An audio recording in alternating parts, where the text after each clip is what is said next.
नमस्कार, news point लेकर हाजिर हूं मैं राजीव। दोस्तों, स्वतंत्रता दिवस के पहले सुप्रीम कोर्ट ने भारत के नागरिकों के अधिकारों की रक्षा को लेकर एक बड़ा फैसला सुनाया है और इसके साथ ही एक बार विपक्ष की यह बात सही साबित हो गई है कि संविधान से बढ़कर कुछ नहीं है।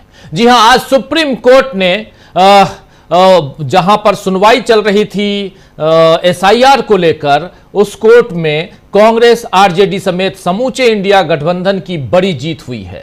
बिहार एसआईआर मुद्दे पर एसोसिएशन फॉर डेमोक्रेटिक रिफॉर्म्स और अन्य बनाम भारत निर्वाचन आयोग के केस में सुप्रीम कोर्ट में आज भी सुनवाई हुई। लगातार मैराथन सुनवाई 3 दिनों से चल रही थी, 12 तारीख, 13 तारीख और आज 14 तारीख।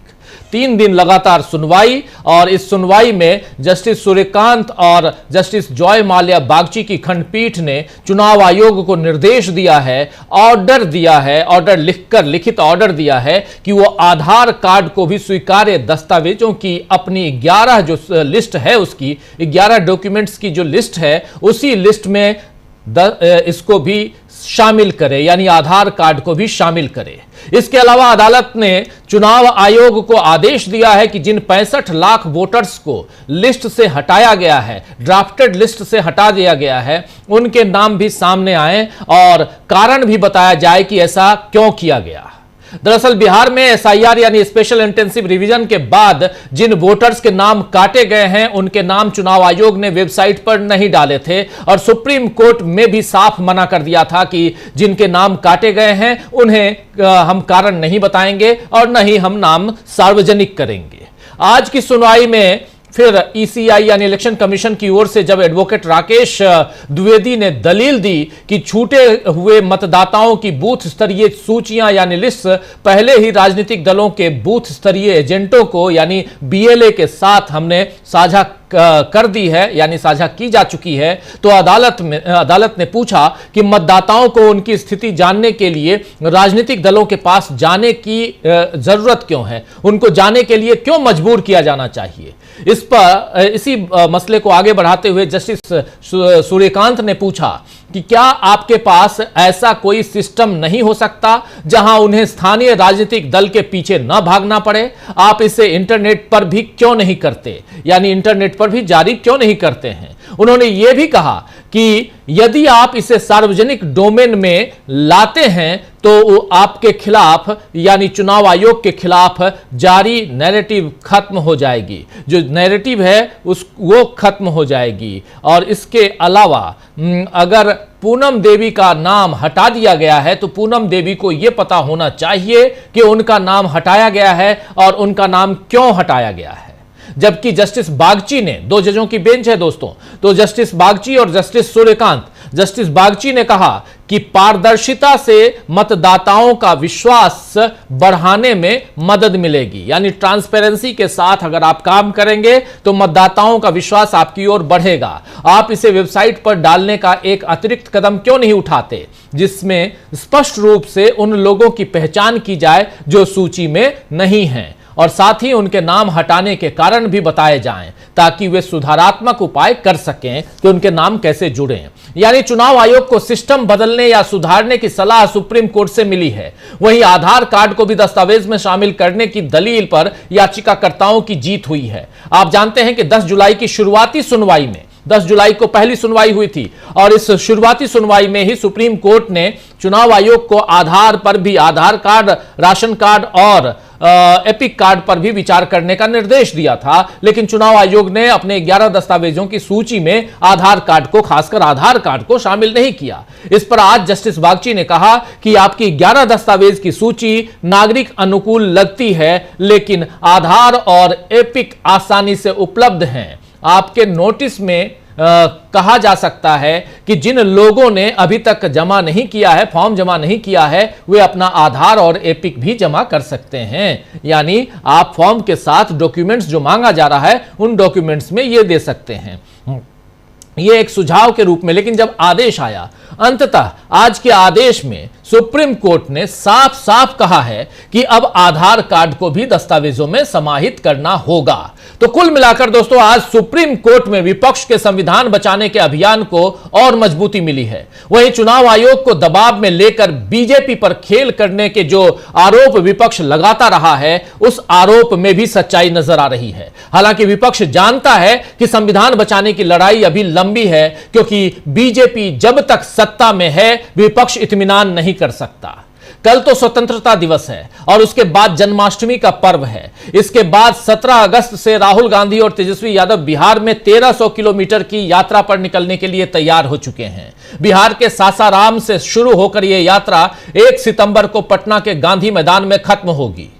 कांग्रेस ने इस बारे में ट्वीट कर जो जानकारी दी है वो आपके सामने रखना चाहता हूं। इस पर कांग्रेस ने ट्वीट किया है और कांग्रेस ट्वीट में लिख रही है कि 17 अगस्त से वोट अधिकार यात्रा के साथ हम बिहार की धरती से वोट चोरी के खिलाफ सीधी लड़ाई छेड़ रहे हैं। यहां पर साफ साफ ये कांग्रेस लिख रही है कि 17 अगस्त से वोट अधिकार यात्रा के साथ हम बिहार की धरती से वोट चोरी के खिलाफ सीधी लड़ाई छेड़ रहे हैं। ये लोकतंत्र, संविधान और एक व्यक्ति एक वोट के सिद्धांत की रक्षा का निर्णायक संग्राम है। हम पूरे देश में स्वच्छ मतदाता सूची बनवाकर ही रहेंगे।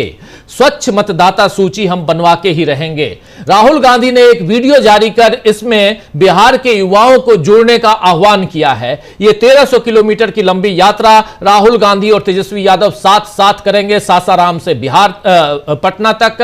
और इस यात्रा में राहुल गांधी ने युवाओं को जोड़ने का जो आह्वान किया है, यह जरा उसे भी देखते हैं।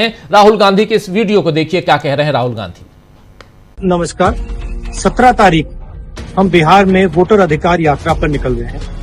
1 मैन 1 वोट का जो आइडिया है, संविधान को बचाने का जो आइडिया है, उसके लिए हम और हमारे साथ बिहार के सारे युवा एक साथ निकलेंगे और वोट चोरी को रोकने का काम करेंगे। इस लड़ाई में बिहार के युवाओं की जरूरत है। सारे के सारे युवाओं को हमारे साथ जुड़कर संविधान की रक्षा करनी चाहिए। धन्यवाद। तो वोट अधिकार यात्रा राहुल गांधी साफ साफ सारे युवाओं को, खासकर युवाओं का आह्वान कर रहे हैं। यहां पे राहुल गांधी का यह आह्वान बिहार में नई युवा क्रांति की लहर उठा सकता है, जिसमें बीजेपी और नीतीश की सत्ता बह जाए तो आश्चर्य नहीं। यानी सितंबर आते आते बिहार का माहौल पूरी तरह बदल जाएगा। वैसे आज की सुनवाई से ही इंडिया गठबंधन के लिए अच्छे दिनों की आहट सुनाई दे रही है। तेजस्वी यादव ने तो फौरन एक प्रेस कॉन्फ्रेंस कर सुप्रीम कोर्ट का आभार प्रकट कर दिया और साथ ही मीडिया के उस तबके की खिंचाई भी कर दी जो आधार शामिल करने की विपक्ष की मांग का मजाक उड़ा रहा था। तेजस्वी यादव ने कहा है कि आज सब दूध का दूध और पानी का पानी हो गया है। आइए जरा सुन लेते हैं तेजस्वी यादव को। इसके बाद तुरंत उन्होंने प्रेस कॉन्फ्रेंस की। प्रेस कॉन्फ्रेंस में क्या कुछ कह रहे हैं, सुनिए। और एसआईआर को लेकर के हम सभी विपक्षी दलों ने, सदन हो, पार्लियामेंट हो, विधानसभा हो, सड़क हो या बिहार भी बंद करने की बात आई, तो हम लोगों ने हर एक प्लेटफॉर्म पे, चाहे उच्चतम न्यायालय में भी लड़ाई लड़नी पड़ी हो, तो हम लोगों ने कोई कसर जो है लड़ाई लड़ने में नहीं छोड़ा। आज सुप्रीम कोर्ट में बहस के बाद, कई दिनों से जो बहस चल रहा था, सुप्रीम कोर्ट का इंटरिम फैसला जो आया है, आज उस इंटरिम ऑर्डर में हम कह सकते हैं कि आज लोकतंत्र की जो है जीत हुई है। और जो फैसला सुप्रीम कोर्ट ने जो दिया है, जो हम लोग लगातार मांग करते रहे हैं एसआईआर के प्रोसेस को लेकर के, आज हमारी मांगों पर सुप्रीम कोर्ट ने जो है मोहर लगाने का काम किया है। इसके लिए हम सुप्रीम कोर्ट, उच्चतम न्यायालय को दिल से धन्यवाद देना चाहते हैं कि लोकतंत्र की रक्षा करते हुए सुप्रीम कोर्ट ने बेहद सही निर्णय जो है लिया है। हम लोग शुरू दिन से ही एसआईआर का विरोध नहीं कर रहे थे, बल्कि जो प्रक्रिया और जो चुनाव आयोग सारे डिटेल्स को छुपाने का काम कर रहा था, आज सुप्रीम कोर्ट में दूध का दूध और पानी का पानी सुप्रीम कोर्ट के आदेश के बाद हुआ। और आज इंटरिम ऑर्डर में 3 महत्वपूर्ण बातें, जिन बातों को लेकर के हम लोगों की मांगे थी, उसको जो है इलेक्शन कमीशन को इंटरिम ऑर्डर में आदेश दिया गया है। सबसे पहला कि आधार को जो है, आधार कार्ड को लिया जाएगा। दूसरा, जो 65 लाख मतदाताओं का नाम जो काटा गया, जो हमारी पुरानी मांग थी कि सूचीबद्ध तरीके से बूथ वाइज कौन।